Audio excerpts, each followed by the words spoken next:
মানে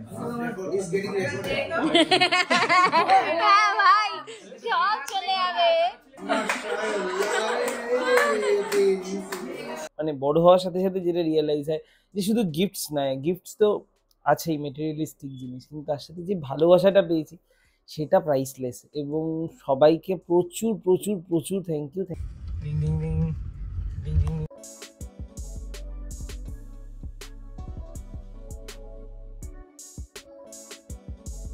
good afternoon everyone, welcome back to our channel. আজকের ব্লগটা শুরু হচ্ছে 2:30 থেকে, মানে বুঝতেই পারছো কালকে রাত্রি 3টেয় ঘুমিয়ে তারপরে আজকে একটু লেটেই সব কিছু শুরু হয়েছে। কারণ যা হয় আর কি, কালকের পরে সব ওরা চলে যাওয়ার পর ঘরদোর পরিষ্কার করে শুতে 3টে। এরপরে তো আজকে সকালে উঠে আবার ট্যাব প্র্যাকটিসেও গেছিলো, বাট ও যখন গেছে তখন আমায় আর ডাকিনি। একদিকে ভালো হয়েছে, কারণ আমার একটু ঘুমটার দরকার ছিল, পরপর যা যাচ্ছিল। তো সেই জন্য আজ উঠতে প্রায় 10টা বেজে গেছে। তারপরে সকালে উঠে আর যা কিছু বাকি ছিল ঘরের, সেগুলো সব করে টোরে আজকে আবার অপু কাকুদের আসার কথা। অপু কাকু হচ্ছে বারাসাতে থাকে, তো তারা এসছে। তো আমি স্নান টান করে নিচে গিয়ে ওদেরকে খেতে দিলাম, দেখা করলাম। ওরা ওপরটাও ঘুরতে এসেছিলো, সেগুলো আর নেওয়া হয়নি, কারণ সবাই তো আর ক্যামেরার সামনে ফ্রি থাকে না। তো সেই জন্য ওদেরকে খেয়ে দিয়ে আমরাও খেয়ে নিয়েছি। খেয়ে এই জাস্ট ওপরে এলাম, এখন থেকে ব্লগটা শুরু করছি। এই 3টে দিন যা গেল টানা, মানে সেই দুর্গাপুজোয় যেরকম আমরা ছুটি সকাল থেকে রাত অবধি, এই 3টে দিন প্রায় তাই গেছে। এবং আমার বন্ধুরা জন্মদিনের আগের দিন রাত থেকে শুরু করে পরের দিন রাত অবধি আলাদা আলাদাভাবে এসে আমার পুরো এই জন্মদিনটা এবার প্রচণ্ড স্পেশাল করেছে। এবং শুধু বন্ধুরা নয়, আমার বাড়ির লোকও আর কি 3 দিন ধরে তালের সাথে তাল মেলাচ্ছে। আর সব কিছুর পিছনে যার মাথা, সুপর্ণা, ও মানে আমি কত এক্সাইটেড, আমার তো মজা লাগছে, কিন্তু জন্মদিন নিয়ে আমার ওই হাইপটা কোনো দিনই নেই। কিন্তু ও আমার জন্মদিনে আমার থেকে বেশি এক্সাইটেড। এবং ও মানে এই কোনটা কিভাবে হবে, এটা করতে হবে ওটা করতে হবে, এই করে পুরো জিনিসটাই 3 দিন ধরে যা হলো সবই কিন্তু ওর ব্রেন চাইড।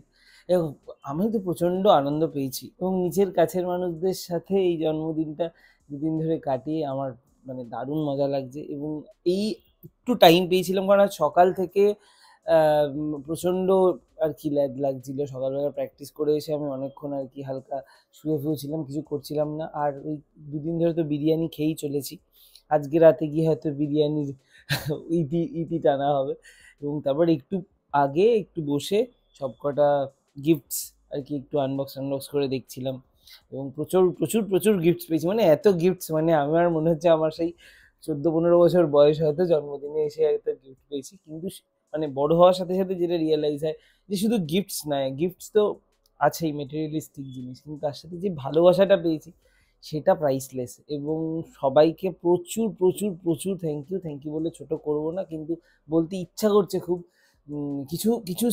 কিছু স্পেশাল মানুষ আনএক্সপেক্টেড কিছু স্পেশাল গিফট দিয়েছে, যেটা আমি এক্সপেক্টও করিনি, মানে সেটা আরও বেশি মন ছুঁয়ে গেছে। তাই সবাইকে অনেক ধন্যবাদ। আর তবে এই ম্যারাথনটা আমার জন্মদিন তো শেষ হয়ে গেছে, বাট আজকে রাত্রিবেলা আবার একটা প্রোগ্রাম আছে, সেটা হচ্ছে ইউরোর ফাইনাল দেখতে যাওয়ার কথা। শাইনিদের বাড়ি, সবাই আসবে ওখানে। রাতে ইউরোর ফাইনাল, কাল ভোরবেলা আবার আর্জেন্টিনার ফাইনাল কোপার। তা মানে প্ল্যান চলছে উইকেন্ডটা এখানে শেষ হবে। আর তারপর কাল থেকে আবার দেখি সেই অফিস। কালকে সোমবারটা খুব খুব খারাপ একটা মানে খুব বাজে একটা সোমবার আসতে চলেছে। তবে আজকের দিনটাও স্পেশাল, আজকে ভালোমা জেঠিমনির অ্যানিভার্সারি, 46th অ্যানিভার্সারি। তা আমরা এখন বেরোবো, একটু কেক আনবো। আজকে আবার বৃষ্টি শুরু হলো এই মাত্র, মানে আমরা ঠিক করলাম যে বিকেলবেলা যাবো কেক আনতে বেরোবো, সারাদিন খটখটে রোদ, হট করে এখন বৃষ্টি শুরু।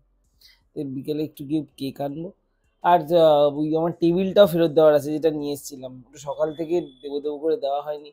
তো দেখি গদাই কাকু এখনো ফোন টোন করেনি, তো যদি ফোন না করে আজকে নাও দিতে পারি, কালকে হয়তো ওটা টেনে দেবো। কিন্তু যদি দেখি পারি দিয়ে দেবো। আমাদের মোটামুটি শিডিউল এটাই, এখন আমরা বেরিয়ে কেকটা কিনবো, আর কিছু কেনার থাকলে কিনবো, কিনে বাড়ি এসে কেক কাটিয়ে মায়েদের বাড়ি যাবো। মায়েদের বাড়িতে 2টো জিনিস দিয়ে আমরা শাইনিদের বাড়ি নিয়ে এসেছি। ভালোমা জেঠিমনির অ্যানিভার্সারির কেক, লেখানো আছে উপরে ঠাম্মা দাদু। কারণ আমাদের বাড়িতে যে কোনো কেকই আসে সেটা মাম্মামের রেসপেক্টিভেই লেখা থাকে, যেমন আমার কেকে কাকাই লেখা ছিল। আর এই কদিন ধরে আমরা স্ট্রবেরি, চকলেট আর এটা কি খেলাম, রেড ভেলভেট। এই তিনটে খেয়ে ফেলেছি, তাই জন্য আজকে এসেছি বাটারস্কচ। এখন বাজে 9টা, এখন আমরা কেক কাটবো, ডিনার করবো, বেরোবো। চশমা কই? দাদু চশমা নিয়ে আবার সে পাশ দিয়ে যা। দাদু চশমা আমার লাগবে না চশমা।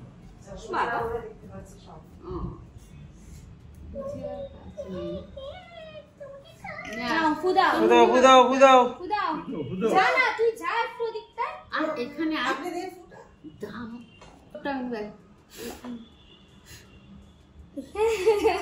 Happy anniversary. নাও হ্যাপি অ্যানিভার্সারি। পাশে আবার কাটো। তুমি ছাড়ো। আরে ধরে তো দুজনে কি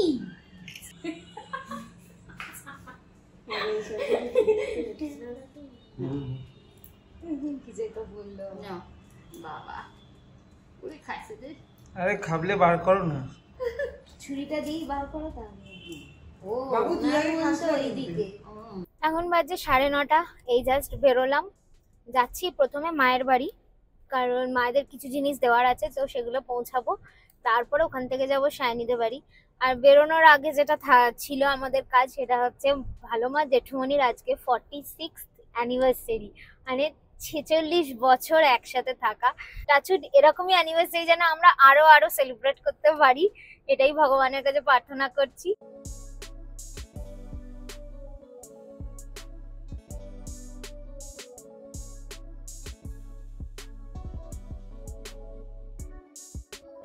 মায়েদের বাড়িতে দেখা হয়ে গেছে, এখন বাজে 10:30, এই বেরোচ্ছি। Bye bye. এই সায়নীদের বাড়ি ঢুকছি, এখন বাজে 11:24, 11:30 ছিল আমাদের টাইম। ইটিএ আমরা একদম টাইমের। ওইদিকে অঙ্কনদারও গাড়ি ও জাস্ট অঙ্কনদাও পৌঁছালো, আমরাও পৌঁছাচ্ছি একসাথে।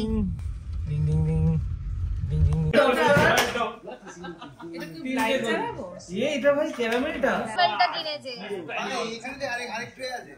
তোর ফোর তোর ও মাই গড, মানে এখানে আবার আরেকটু আমি শুধু ড্রিঙ্কস আনি তো। আমরা গাড়িতে মানে এগুলো ছিল, আমি বললাম যে নিচে আরেক গ্লাস मोटे वाले अरे यार फिर जाएंगे इस गेटिंग হ্যাঁ ভাই, সব চলে যাবে।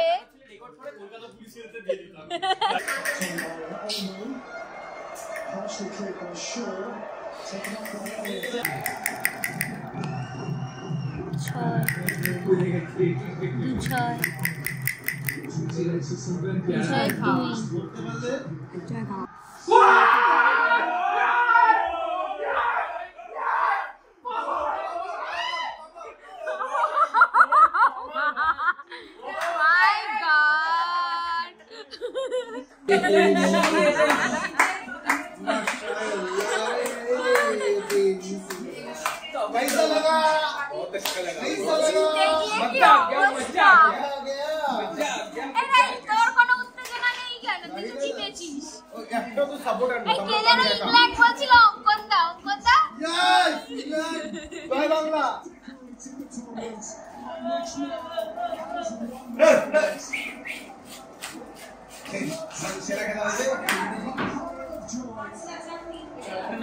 এখন বাজে 3টে, তো এই সবাই গেল, এবার আমরা ফ্রেশ হব, রেস্ট নিতে যাব।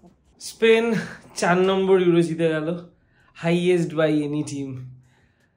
আর ব্যাপক মজা হয়েছে সবাই মিলে খেলা দেখতে। সবাই মিলে খেলা দেখার মজাটা তো আলাদা, এটা তো বলার কিছু নেই। আর এখন বাজে 4টে, আমরা এবার শুতে যাচ্ছি। মাঝখানে আবার আমাদের হাওয়া উঠছিল যে মন্দারমণি ঘুরতে চলে যাওয়ার, বাট সেটা ক্যান্সেল হয়ে গেছে। খেলা শেষ হওয়ার পর আরও আবার আড্ডা মারতে বসা হলো। এখন ফাইনালি আমরা ঘুমাতে যাব। আর আজকে ভিডিওটা এখানেই শেষ করছি। কিছু ভালো লেগে থাকলে please do like, share and subscribe. দেখা হচ্ছে পরের ব্লগে।